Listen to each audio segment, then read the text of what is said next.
такая большая тематика, о которой мы частично говорили сегодня, да, говорили, что это должно быть приоритетной сквозной линией. Поэтому в рамках этого заседания предполагается обсудить следующие вопросы.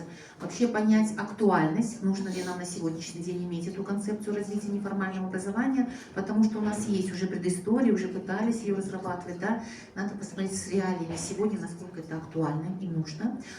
Подходы проекта ЧБЕР к вопросу обеспечения гендерной и социальной справедливости в контексте неформального образования. Но, наверное, сегодняшнее наше обсуждение уже подчеркнули важность этого аспекта. И категории уязвимых групп населения и существующих барьеров в доступе к неформальному профессиональному образованию и их трудоустройству.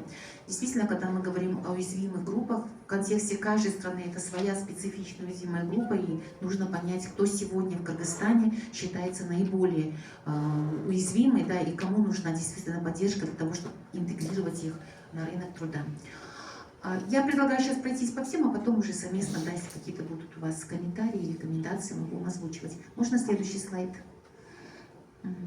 Следующее заседание планируется уже в сентябре 2025 года, и его основная тематика – интеграция современных технологий в неформальное образование и обучение. И тут два таких ключевых вопроса, которые выносятся на рассмотрение. Это поиск и внедрение инновационных методов и технологий в области неформального обучения. И второе – использование онлайн-платформ и мобильных приложений на примере Устат-KG. Но я думаю, что здесь нужно просто отметить, что сейчас прямо вот модное слово «тренды», да, в образовании 21 века, извините, и мы все больше и больше говорим о формальном образовании в отношении трендов, но мы должны понимать, что если неформальное образование – это ключ к трудоустройству, да, тогда мы об этих вызовах, которые существуют сегодня, должны говорить и в рамках неформального образования. Ну и последнее заседание в этом году планируется в декабре 2025 года, и оно будет посвящено актуальности разработки учебно-методического обеспечения краткосрочных курсов неформального образования. Значит, и мы рассмотрим один такой большой вопрос: результаты рамочной программы обучения по швейцарской модели, Go-модели для рынка неформального сектора образования.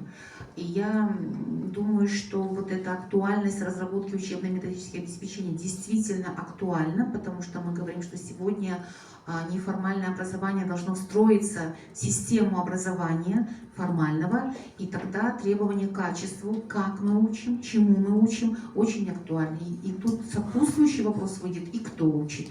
Да, и поэтому считаю, что тоже такая важная тематика, которая позволит нас приближать и интегрировать неформальное образование в сектор образования. Коллеги, вот такие 4 тематики. Если у вас есть комментарии, рекомендации, дополнения к этому плану работы, пожалуйста. Да, это проект.